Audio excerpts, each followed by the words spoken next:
Hello, I'm Mackailyn Johnson. Here's a look at some of the stories we're following this Wednesday. Now at noon, Little Rock code enforcement is back out at the Big Country Chateau Apartments in Little Rock today. In 2 minutes, what's new in the ongoing investigation into poor living conditions for residents. Do digital devices help or hurt our memory? I'm Ian Lee with what UK scientists are discovering. Plus, it's the end of an era for a couple of beloved muscle cars. We have the details just ahead. But first, meteorologist Nathan Scott is with us right now. That rain came pouring down earlier this morning, but it's kind of out of the way now. What can you tell us? Good afternoon, Mackailyn. Yeah, we need the rain. We finally got some good beneficial rains. The kiddos, they need the rain gear and the rain boots before we send them off to the bus stop this morning. But things are starting to wind down in parts of the region. Here's a radar loop. The steady rain now moving out of the metro just down to our south into Arkadelphia, Pine Bluff, and over towards Star City. This is just pretty much a steady rain as you see the lightning bolts situated into Polk County, but we'll give you a radar tour around the metro. You can see the heaviest rain now moving into around Stuttgart, into Arkansas County. There will still be some scattered showers for the rest of us through the course of the afternoon, but look what's been happening with the temperatures. 14 degrees cooler than this time yesterday, 21 degrees cooler in Hot Springs. You get the idea. It is a definitely different weather mass in place, or weather pattern in place. As we take a look at the visible satellite, we're socked in with clouds. Temperatures into the 70s. They're not going to budge much at all, but keep that rain gear close by throughout the day because we will have that opportunity of scattered showers, maybe a few rumbles of thunder continuing through this afternoon, and then that rain starts to move out here by your Thursday. But highs today only topping out. It's been quite some time since I've mentioned this, into the 70s. Many locations will not reach 80 degrees. Will we see more sunshine on your Thursday, and how long will this cooler weather stick around? I'll have those answers and more coming up. Thanks, Nathan. And new at noon, an update to a story we've been following very closely here at THV 11. Little Rock code enforcement spent the morning inspecting the Big Country Chateau Apartments. Several weeks ago, we told you about residents complaining about mold and bugs. A little later, water and electricity companies told tenants that they had a few weeks before shutoff. That's when the city stepped in to investigate the complex. That wrapped last week, and code enforcement walked through with management today. We're told they did find some violations, but management is working to address them. The full report is expected tomorrow. One thing to note, code enforcement does not check on mold or issues with gas lines. Those are two things residents have brought up. We're going to have more from this morning's inspection tonight at 5 and 6. Now we're expecting an update from police later today following a child dying after being left in a hot car. It happened yesterday in Fort Smith. Detectives are still working to learn exactly what happened. They say someone saw the child, broke a car window, and took the child to the hospital, but it was too late. Police aren't giving the name or age of the child yet. We're also working to learn if anyone will face charges. So far, no arrests have been made.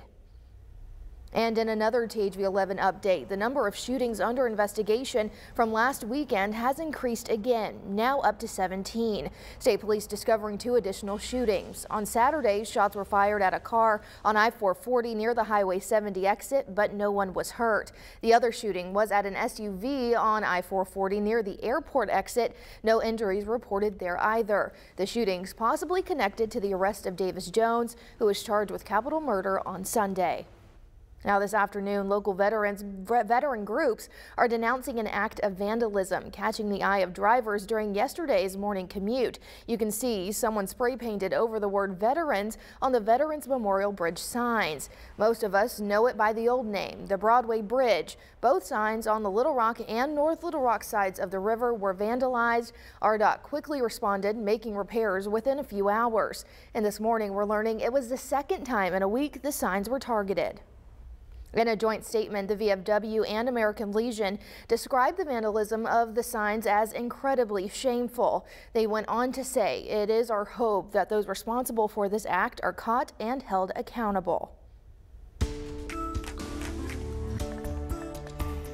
Well, THV 11 is your back to school central. Teachers and faculty in the Little Rock School District went through security training Tuesday with Little Rock Police. The mantra is hoping for the best, but preparing for the worst. Before heading back to the classroom, many teachers and faculty are now updating emergency response training. But experts leading the training say that the skills taught can actually be used in everyday life situations. The training is applicable to everyday life. So it's not just in a school, it could be at a restaurant, it could be at a store. It's not just for active shooters, it could be just a person that's on our campus. Safety experts with the Little Rock School District say they have learned from the Uvalde report and hope to continue to improve safety protocols. Now, as the school year starts around the nation, districts are already facing an uphill battle, a shortage of teachers. As Naomi Ruckham explains, tens of thousands of positions are still unfilled. After more than 3 decades in the classroom, Florida kindergarten teacher Denise Sufreen still looks forward to the first day back. I am so excited. I can't wait to meet them. But as kids fill the halls again, Florida is in the midst of a massive teacher shortage with about 8,000 unfilled positions. What is the impact of the shortage on students? Students won't have as much individualized help. They might not be getting the quality of education. Kansas is down about 1,400 teachers statewide.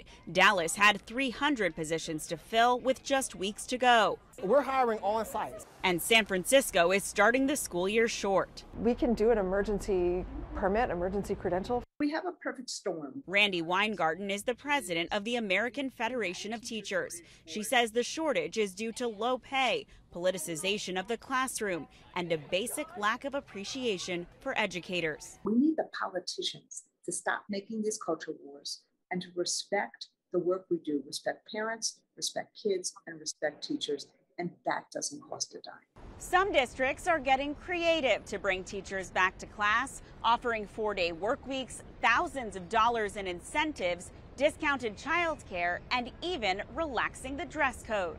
Still, a poll of the American Federation of Teachers found job satisfaction is desperately low, with 3/4 of members saying they would not recommend their profession. 40% say they'll likely leave their jobs in the next 2 years. Education has to be valued by our society more. It needs to be shown with salaries. This school year, many districts are missing the mark even before the bell rings.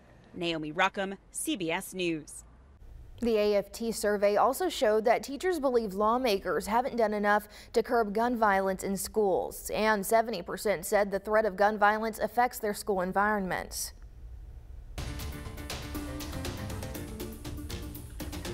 For a second year in a row, federal officials have reduced the amount of water that Arizona and Nevada can draw from the Colorado River. The cuts are the result of the ongoing drought afflicting much of the western U.S. The announcement is expected to lead to more restrictions on water usage across the region.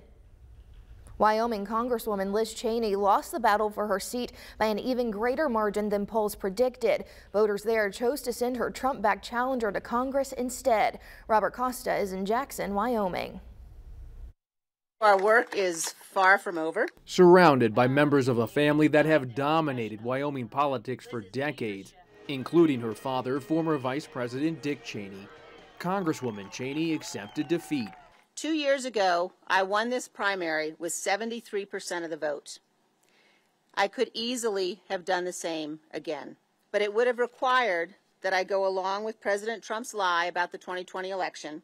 That was a path I could not and would not take. But Cheney was more defiant than wistful, warning Republican voters that their embrace of former President Trump is a threat to democracy. No American should support election deniers for any position of genuine responsibility. Cheney is now the 8th out of 10 House Republicans who voted for Trump's second impeachment following the Capitol attack to be leaving Congress.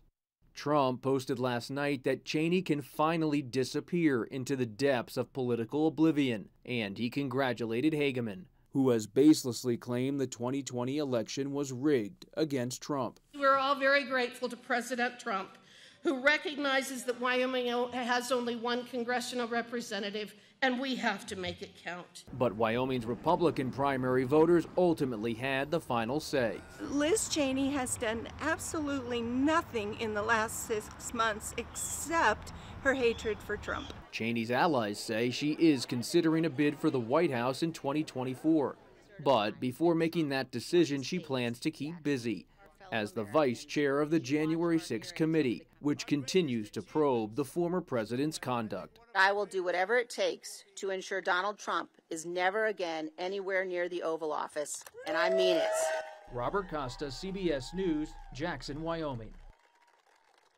The Inflation Reduction Act is kicking in right away. President Biden signed it into law yesterday. He highlighted the bill's $370 billion in funding for climate change projects, calling it the final piece of his domestic legislative agenda.